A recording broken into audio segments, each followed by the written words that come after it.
Miami wideout Ahmmon Richards' career appears to be over because of a disabling neck injury that will make playing football too high-risk proposition for him going forward. Miami announced the news Sunday without revealing the exact nature of the injury or how it happened. The announcement came one day after the 16th-ranked Hurricanes rallied to beat Florida State. Richards spent that game on the sideline, jumping and celebrating with teammates as Miami pulled off its biggest comeback win since 2013 or 2003. That will be his role going forward. Richards' career ends with 74 catches for 1,382 yards and 6 touchdowns. The former four-star recruit was a freshman All-America in 2016 with 49 catches, 934 yards, and 3 touchdowns. ESPN's Todd McShay had Richards as the number 9 wide receiver for 2019 in his preseason rankings. So that's it for the NFL draft, of course, while Mel Kiper Jr. had him at number 4 among underclassmen. I'm extremely appreciative of the university's athletic training and medical staffs for diagnosing this injury, and to the football coaches and staff for always putting my health first, Richards said in a statement distributed by the school. I plan to continue working towards my degree at UM and look forward to the next chapter in my life. Sounds like a young man who's been preparing for this day for quite some time. Richards will remain in scholarship at Miami. While we share in Ahmmon's disappointment that his football career is over, his health must be the top priority. Mark Richt, after the Miami Herald reported the extent of the injury, citing a source on Saturday night, Richards retweeted a video of the locker room celebration Saturday night with his own caption of, quote, last time, mixed emotions. And it shows the tweet right here. You can find it right on the front page of ESPN's college football page, and I'm sure about a zillion other places online. Video from the locker room.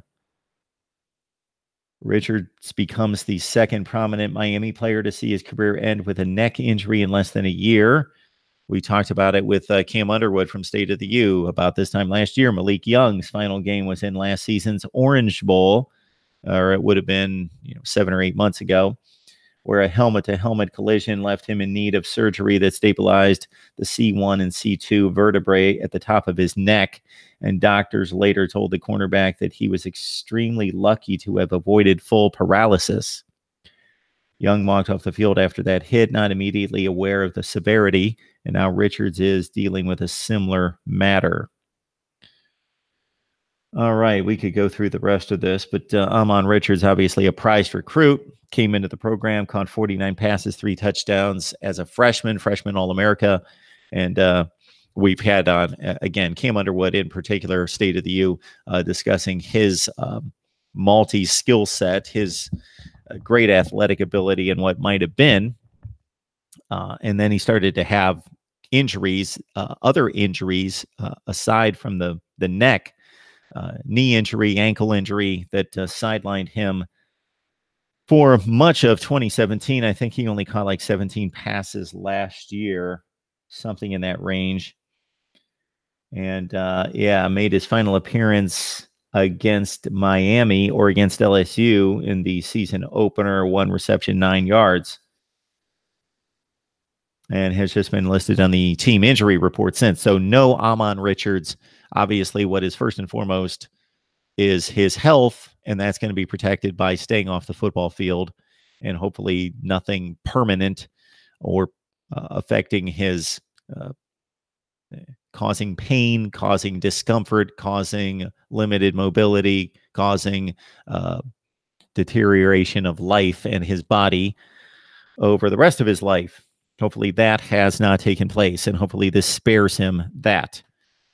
For the Miami football team, obviously, they have missed a special player for the most part since 2016, and they are fortified at the position. There's no real cause for concern in terms of a football standpoint, not that they didn't want and desire to have Ahmmon Richards available, but they're good to go at wide receiver. So that was one of the reasons why I struck up the live stream. Was I saw this come down early this afternoon and wanted to strike up the live stream because I figured the Ahmmon Richards retirement, coupled with the big comeback against Florida State and what that means. Auburn's a cluster something, but beat Bama last year. The Miami win was important for a rivalry game. So how are you guys taking the win? If I would have said 28-27 yesterday before the game, most Miami fans would have said, man, that's a bad performance. But if I take you to 27-7 near the end of the third quarter and say, you're going to win this thing 28-27, of course, you're ecstatic. Certainly, there was plenty of time to get the job done. And Miami actually scored the game-winning touchdown with a lot of time left. So there was plenty of time to get back in the game. But when you haven't played that well for that long, and the team on the other sideline, it's not a situation where you're down 27-7 against Syracuse or Virginia. You're down 27-7 against a team that has looked awful, been a mess. I keep using that term, a mess, because that to me is the best way to describe Willie Taggart's offense in particular since the opener. It's been a mess. The whole team's been a mess. But they don't have Virginia talent. They don't have North Carolina or Syracuse talent. They have Florida State talent. They still have that kind of talent. So if you're down 27-7 late in the third quarter, then it makes it dicey. So on one point, a disappointing performance overall by Miami. On the other hand, you beat the rival. You were down 27-7. You showed character. You got behind your quarterback, who's obviously still developing. And you've got a defense that turned it over and turned it over and turned it over and got the chain working and got the crowd behind them. And it just turned into a big wave of momentum that Florida State could not handle. So Miami's now 5-1. They're 2-0 in the ACC. Florida State drops to 3-3, 1-3 in the ACC. N'Kosi Perry, if you just look at the stat line, not impressive, 13 for 32. But he made those plays count. He hit for 204 and 4 touchdowns. There were a couple plays in particular where he showed up big. A couple quick strike off the turnovers in which he found receivers and completed short field drives and didn't allow the offense to bog down and have to kick a field goal. He hit for touchdown passes, 4 in 13 completions, 4 touchdowns in 13 completions. Plus, he converted a big 4th down play that was huge in the game as well. Jeff Thomas making big plays, as well as Brevin Jordan in this game. The run game not effective against Florida State. So a bit of a concern there. I think if we would go back to most of Florida State's games, I would have to go through game by game to see how they have defended the run. I remember Virginia Tech hitting on big plays, but not necessarily hitting for consistent rushing yardage against, they hit the one long play that broke the Seminoles back in the second half, and Josh Jackson was able to break contain and get some big yardage on some plays. But basically, Virginia Tech didn't run consistently on Florida State, and Miami certainly didn't either. Syracuse, again, don't recall the rushing attempts against Florida State, but Travis Homer, 21 carries for 70 yards, and DJ Dallas, who has been a monster in recent weeks, only carried it 10 times for 31 yards. The defense was exceptional. So again, we've got to take Florida State struggles and the Florida State offense that has been a mess. I think I mentioned that, a mess since game one, and they continue to be, although they started to find themselves in the second half, and in particular the fourth quarter at Louisville the week before. And 27 points sounds like they're starting to generate some offense, but really, if you look at it, Miami's defense only really gave up one drive. They gave up a 58-yard, 8-play drive for a touchdown. That was it. The last 9 possessions of the game, Florida State went end of half, in which they had enough time to do something with the ball. So it wasn't just one play, 3 seconds left. You got the ball at your own 25 and you kneel down. They had the ball long enough and had enough time to try to do something. They could not. So Miami stops them at the end of the half. Punt, fumble, interception, punt, missed field goal, only a 27-yard drive. So it's not like they took it 82 yards and missed a field goal. 27-yard drive. Fumble, punt, punt. During most of that time, that's when Miami made its comeback. Florida State just needed something, just needed a field goal, just any kind of sustained drive to put 3 on the board to potentially win the game. Joe Jackson, Jonathan Garvin hit big games. Michael Pinckney, of course, a big, huge, key interception in that game. And as a side note, in this series, it was the 4th consecutive game in which the winning starting quarterback was a new quarterback, a new quarterback to that team. So, of course, N'Kosi Perry, Malik Rocher last year, 2016, DeAndre Francois, 2015, Everett Golson got the win for Florida State. So now Miami is looking at not a gauntlet, not a tough schedule, not a great schedule, but enough teams that if Miami plays its C game and they play their A- game, can beat Miami.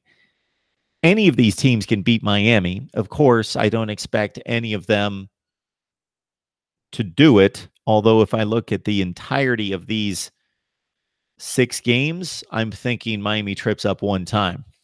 I picked Miami to go 10-2.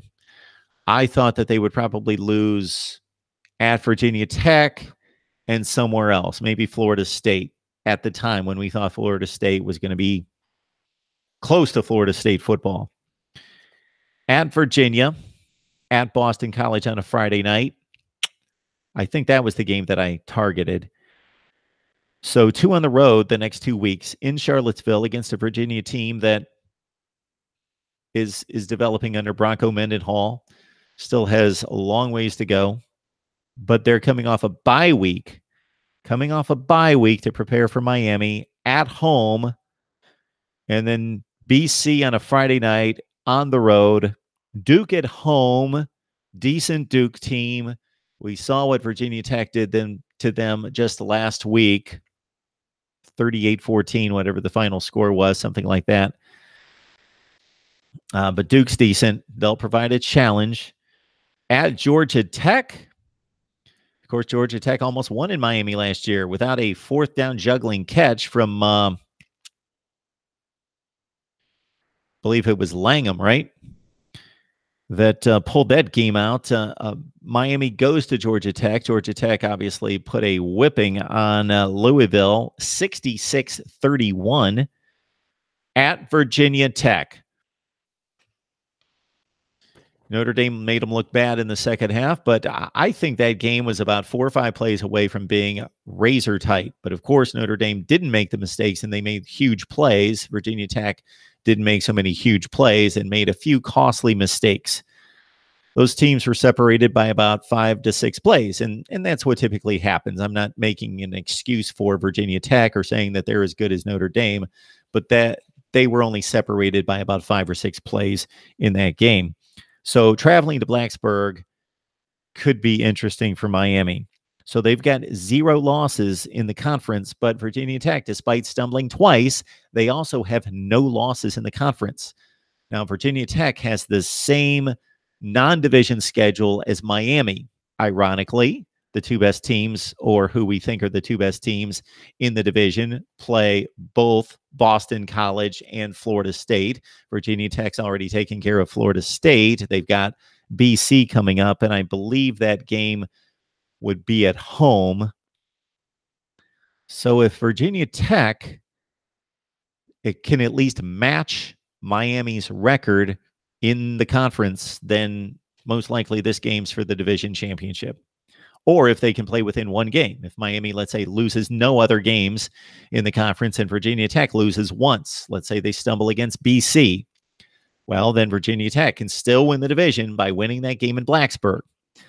And then, of course, Pitt, Miami. Pitt, they're pretty bad. But at the same time, what have they done? They beat Georgia Tech at home, and they're capable of beating Syracuse. We know what Syracuse is capable of doing. And Pitt won that game on Saturday, 37-34 in overtime. But Pitt also lost to North Carolina. So if you want percentage chances of winning these games for Miami, I say at Virginia, 80%. At BC, 60%. Duke at home, 80%. At Georgia Tech, 80%. At Virginia Tech, 55%. Pitt at home, 85, 90% chance of winning. And probably a little bit higher than that. If they play 10 times, Miami might beat them 10 consecutive times, even though they just lost to them last year. Mark Rogers TV, the voice of college football. Who's on the line? Hey, Mark. It's Gables Kane, Frank. Hey, Frank. How are you? Doing well. Mark, yourself? I'm doing great. Good to hear from you. Good, man. Good, man. Well, first, congratulations on that Texas-Oklahoma call yesterday, man. Well, thank you. I kind of had a feeling, yeah, that was a good game, man. I get a few right. Yeah. Just wanted to touch on something. Yes, something you said yesterday, and that you didn't really consider Miami and Florida State a rivalry up there with the Michigans and Ohio States and Notre Dames. And just curious as what your criteria is for a good rivalry. Because I think Miami and Florida State, they can, check off a few boxes as far as the criteria goes, as far as the fan bases. It's just that they haven't been playing each other as long as these other teams. Absolutely, Frank. So, first of all, I appreciate you asking this in a very, very calm manner, unlike what many college football fans would do. And so you're just asking the question and so forth. First of all, I'll make the statement that we all have our own opinions, and mine is not the word. It is an opinion. So I did mention, I know when I made that comment that I certainly considered it well within the top 10 rivalries in college football. I did make that statement as well. So it wasn't, I didn't say they don't have a rivalry. I would be a fool to say that that's not a rivalry. It's a huge rivalry from a talent standpoint and from a production standpoint on the field. There was a time from the late 80s until the early 2000s that it was the best rivalry. If that was the pure measurement, was just who has the most NFL players on the field and the most talent on the field year in, year out, that would have been the game. There's no question about that.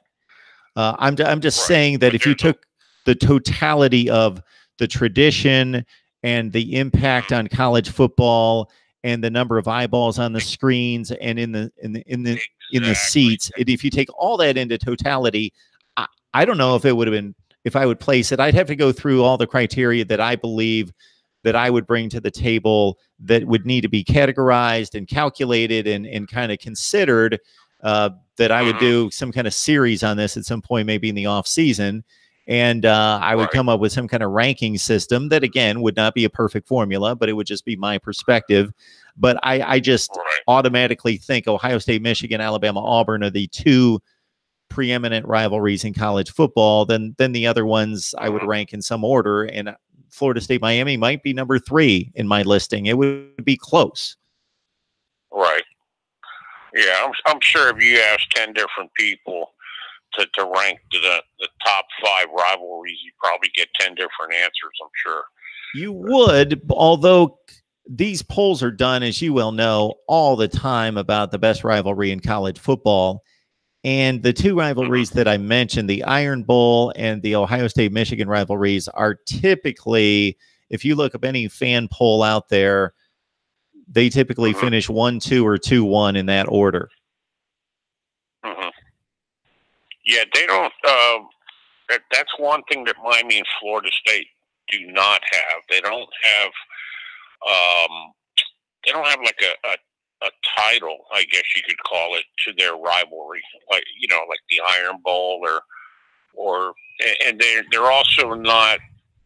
They're not two teams that were glamorized way back in the heyday of college football when Notre Dame and Michigans were winning everything in sight. Sure. I think that's probably two of the boxes that they couldn't check off as far as what goes into making a good rivalry. But passion is just, I mean, if you want to know if you watched the game or not yesterday, but it's just, you know, there's many, many years where they have bench clearing brawls, or they don't really brawl, but you know what I mean. They, sure. They go at it with each other, and not that that makes a good rivalry, but it's just the passion, you know, between these two schools. Certainly, I think goes into making a decent rivalry.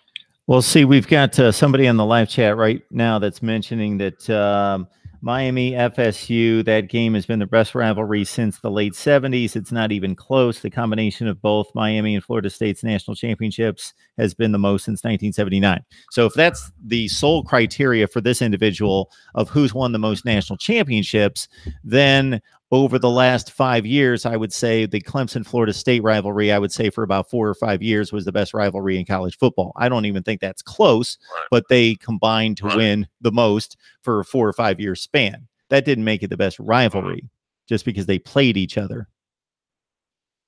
And I'm not comparing Clemson and Florida State to Florida State and Miami in any such way. But I don't think that can be the sole criteria for best rivalry. Of course not. No, I don't. Yeah, I don't think so. There's probably I mean, if we really sat down and thought about it, I bet you there'd probably be about at least a dozen things that would go into making a good rivalry, I think. And I also think that people live in the here and now. Most people live in the here and now. Therefore, as you well know, from 87, 88, in that range, Florida State, Miami was red hot up until 93, 94. And then Miami fell off after they lost that Orange Bowl to Nebraska and lost the national title. And then Florida and Florida State, they play every year. And Florida emerged under Spurrier. So did that suddenly become the best rivalry in college football based on just talent on the field and rankings? Because you could argue then Florida State for about 5 or 6, 7, 8 years there in the mid to late 90s eclipsed Miami and Florida State from the standpoint of just looking at the team's records and their rankings every year, and that being the size of the matchup based on that criteria. Right. We had back in the 80s, or the 80s, throughout the 80s, and I think into the early 90s, we had what was called a mythical state championship here, where all 3 teams played each other each year. That's right. Florida finally pulled out of the series with Miami, and then you got to throw Notre Dame. This is back in the days, I think, when Miami was still a major independent, before hitting the Big East, and those were some great games. Absolutely. And Miami Notre Dame is definitely a big rivalry, but unfortunately those games are few and far between. But when they do go up against each other, it's quite a game. That's a unique rivalry in that I can't think of any other rivalry that was basically built on 2 matchups. Generally 2 matchups. It was built on that 87 game. It was built on, let me get my years straight. It was Jerry Faust last year at Notre Dame in 86 that Miami just wiped Notre Dame off the map, like 56-0. And might have been 50-67. And Notre Dame, obviously, their backers, and Era Park Segan was doing the game. If people don't know, a longtime Notre Dame head coach, a great coach who won multiple national titles, was doing the game with Brent Musburger, and he was just appalled at Miami, quote unquote, running up the score. Well, if it was really broken down, I don't know that Miami really ran up the score. They were just that good. And Notre Dame was that bad at that point. Then Luke Holtz takes over. It takes him a year to get settled. They put up a better fight the next year, but then it propelled us into 1988, which of course brought on the 1-point game in South Bend. And I'm telling you all things that you already know, but I'm just talking to the audience. And then of course the rematch the next year in which Miami won at the Orange Bowl en route to their next national championship. But Notre Dame winning in South Bend. And of course there's a 30-30 ESPN special made out of the solely that game, but everything that branched off of that game and then became a rivalry, regardless of how much they played or didn't play over the next close to 30 years. That was such a huge matchup. And then Miami getting the revenge at the Orange Bowl against an undefeated Notre Dame team in a big win, that Miami reclaimed the crown in 1989. That just that 2-game series was so huge that it has carried on to this day. And of course, they've played since then, but no matchups have even come close to those two. Right. I think that 58-0, where they were accused of running up the score, I think that really helped ignite that rivalry, that particular game, because up until then, I mean, it was a game that was played every year, or not every year, and it wasn't it wasn't as passionate as the games were after. And I swear I can still hear Musburger and Parsegan just thrashing Miami towards the end of the game. But Jimmy Johnson said in an interview in the 30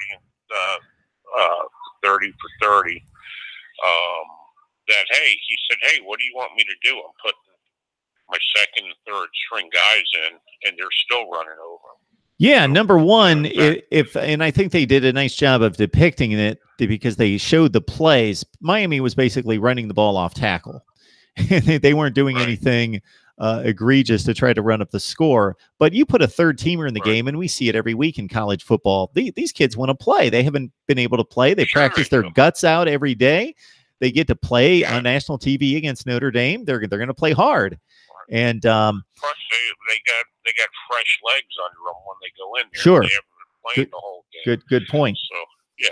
And another thing, and you could probably bring more clarification to this than me, just going back before that particular game. Yeah, I don't think there was anything necessarily special about Miami Notre Dame, but there were so many more independents at that time. I don't know that college football fans today realize that Penn State was independent, Maryland, Boston College, Louisville, South Carolina, all those teams were independents, and you would typically see them on each other's schedules. Right. Army, Navy. Exactly. That's a great point, actually, to make. It sure is. Syracuse. But then the money from these, the money that the conferences were throwing at them was just, too hard to pass by, I guess. I think I've got somebody in the live chat asking about Maryland being an independent. Yes, they were an independent at one point as well. They had a kind of a rivalry. Yes, Frank? Go ahead. Hello? I'm here. Yeah, Frank. Okay. So I appreciate the phone call. Anything else? No, I think that's pretty much it. Just wanted to touch on the rivalry subject, but anyhow, I don't know if you had a chance to see the new AP poll come out yet. I did not. I try not to be affected by the AP poll when I release my own. Okay, so I won't tell you. Well, I released my video a couple hours ago, so we're good. What were your thoughts on the top 25? Miami moved up one spot from 17 to 16. Florida made a huge jump, and rightfully so, from 22 to 14. 22 to 14. LSU is 13. Colorado, which you touched on earlier, is 19. I think this is their debut in the top 25. Am I right about that? I believe so. I've had them ranked for a few weeks, but yeah. Yep. Yeah, I watched them the first. I think they had an early game, actually before the Miami LSU game. I think Colorado had a game the Thursday or something before the first weekend, if I'm not mistaken. And I watched them. They were pretty good, actually. I mean, for considering it was the first week of the season. But they're coming into the rankings a little late to do anything, I don't think. But well, think about it, Frank. What if they won the Pac-12 championship and went undefeated? Why should they be left out of the deal, regardless of and once the college football playoff selection committee gets a hold of this, we can forget these AP and coaches poll rankings. They mean nothing. Exactly. That's just like the same thing when the BCS polls finally came out. Yep. Well, what is it, like 3 weeks? Yeah, it's in just a couple weeks. It's mid-October. Right. So, yeah, I think you're right. If they can pull that off, I don't see any reason how they could keep them out. But like you say, stranger things have happened. So they've got they just beat Arizona State. They've got USC and Washington the next 2 weeks. If they win those two games against USC and Washington on the road, then they're going to get some play. They're both on the road.